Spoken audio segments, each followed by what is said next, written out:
कार्यक्रम होता है, सभी चेहरे नजर आते हैं। इस बार कुछ नए चेहरे भी इसमें जुड़े हैं और इसके लिए भारती जी को बहुत बहुत धन्यवाद। इस तरह से जोड़ने का काम सबसे महत्वपूर्ण है, चाहे इसके लिए एक्सक्यूज कुछ भी हो, बहाना कोई भी हो। आज हिंदी का बहाना है। हिंदी, अभी थोड़ी देर पहले भाग्यचंद्रा जी ने कहा हिंदी माता है, लेकिन ध्यान रखिएगा मौसियाँ और मामा ये भी बहुत महत्वपूर्ण होते हैं। तो ऐसा न हो कि हम अपनी माँ की कदर करने के चक्कर में अपनी मौसियों को भूल जाएं। आप सबों को अपने अपने प्रांत की जो प्रांतीय भाषाएं हैं उस पर गर्व का अनुभव होना चाहिए, और उसके साथ साथ जब अपनी माँ को देखें, जब हिंदी को देखें, तो मौसियों के साथ इकट्ठे बैठकर तब उसका जो चटपटा मजा है उसको उठाने की कोशिश करें। उससे बढ़कर जिंदगी का कोई भी आनंद नहीं हो सकता है। थोड़ी देर पहले पहचान की बात हुई थी। देखिए, हम आप सब एक पहचान के लिए ही दौड़ते रहते हैं सुबह से रात तक, चाहे वो पहचान एक व्यक्तिगत रूप में हो, वह पहचान व्यावसायिक रूप में हो, वह पहचान एक पिता के रूप में हो, माता के रूप में हो, बेटे के रूप में हो, बेटी के रूप में हो, लेकिन हम उसी पहचान के पीछे भागते रहते हैं पूरी जिंदगी भर। और अंत में जब अंत आता है हमारा, तब भी फिर हम उसी पहचान को याद करते हैं कि क्या बेटा मुझको मुखाग्नि देगा।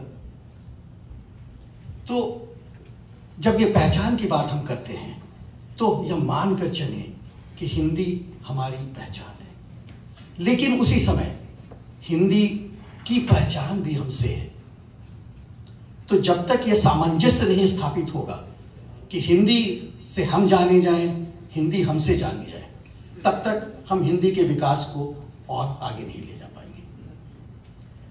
जहां तक हिंदी भाषा का सवाल है, जो पहचान का एक अंग है, एक रूप है, अगर हम हिंदी भाषा को देखें तो देखिए, हिंदी भाषा आज जिस तरह से हम वसुधैव कुटुंबकम की बात करते हैं, हिंदी भाषा बिल्कुल वसुधैव कुटुंबकम को उसी तरह से परिमार्जित करती है, उसी तरह से वो दिखाती है।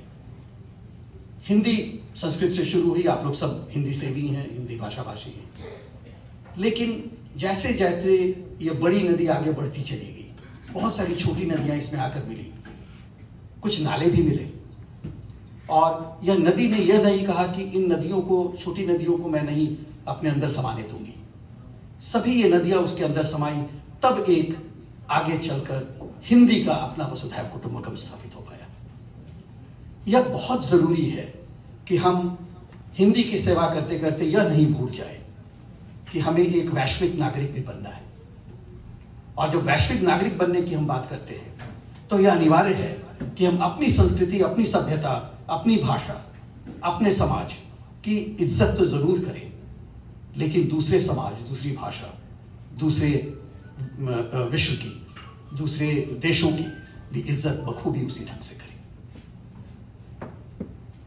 बहुत बार आपस में वाद विवाद हो जाता है कि हिंदी में अरबी के शब्द क्यों हैं, हिंदी में उर्दू के शब्द क्यों हैं। लेकिन अगर आज की हिंदी को हम देखें, कुछ लोगों ने उसे हिंदुस्तानी कहा है, आज की हिंदी को हम जब देखें तो आज की जो हिंदी है वो सबों का एक मिश्रण है, और ऐसा मिश्रण जो कर्णप्रिय है।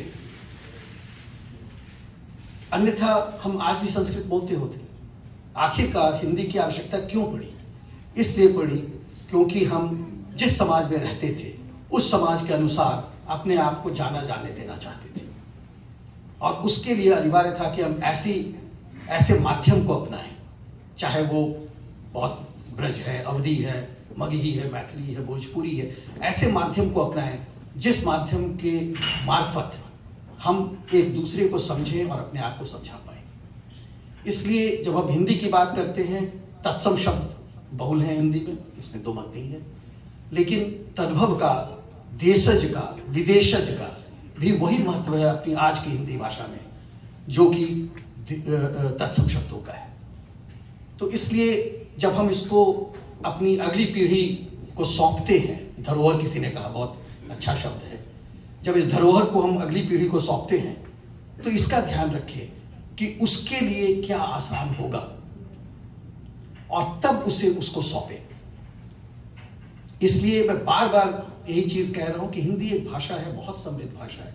आप लोगों ने इतनी अच्छी कविताएं पढ़ी, इतने सुरीले नगमे प्रस्तुत किए, लेकिन साथ ही साथ हिंदी एक पहचान है। उस पहचान को कायम रखने के लिए समय समय पर उस पहचान को परिमार्जित करना पड़ेगा।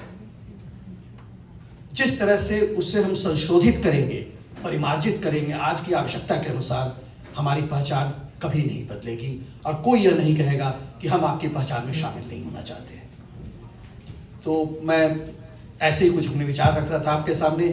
बहुत बहुत धन्यवाद भारती जी इसको आयोजित करने के लिए, और इतने सारे प्रसन्न चेहरे देखकर बहुत अच्छा लग रहा है। जैसा कहा गया इसके पहले भी कि कुछ बड़ा करने की आवश्यकता है, हम लोग हमेशा तैयार हैं। आप लोग हिंदी मंच आप लोगों ने स्थापित कर दिया है, शायद कोई हिंदी संगठन या संस्था की भी बात हो रही है, तो इन्हें इकट्ठे लाएं, अपने विचारों को सामने रखें और जहाँ तक संभव हो सकेगा हम लोग उसमें अपना सहयोग करना चाहेंगे। जहाँ तक संभव हो सकेगा उसमें आप लोगों को उसमें इकट्ठे एक साथ लेकर हम लोग आगे बढ़ने की कोशिश करेंगे।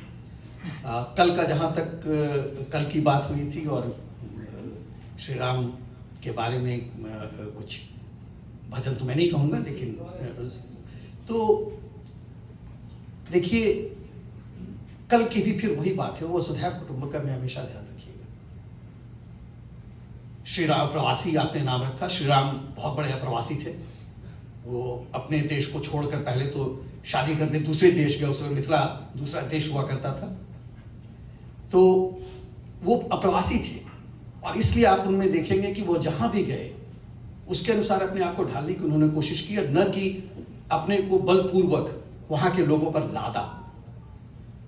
उसी तरह से हमें भी आवश्यकता है श्री राम मर्यादा पुरुषोत्तम उनका अनुसरण करते हुए हम लोग अपनी संस्कृति, अपनी सभ्यता, अपनी भाषा को दूसरों पर लादे नहीं, उनको ये दिखलाएं कि इसको इस्तेमाल करके, इसका उपयोग करके किस तरह से आप खुद को आगे बढ़ा सकते हैं। और जब हम लोग यह साबित कर देंगे, यह सिद्ध कर देंगे, उस दिन आप देखेंगे कि हिंदी केवल हमारी पहचान नहीं बनेगी, पूरे विश्व की पहचान बन जाएगी। बहुत बहुत धन्यवाद।